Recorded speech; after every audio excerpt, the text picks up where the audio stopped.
ዓለም ከንቱ ነሽ።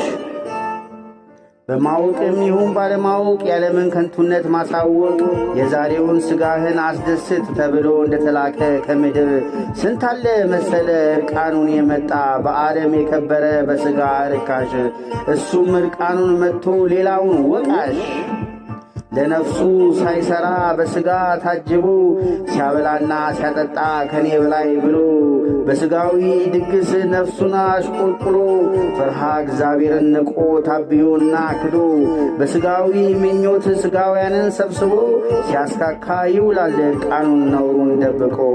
ታዲያ በዓለም ዳንኪራ ከመሰሎቹ ጋራ ሲስቅ ሲያስካካ የተጠራለት ወደ ሞት በሳጥኑ ተከፍኖ አንድም ቀን አልቆየ ስሙ ተቀይሮ።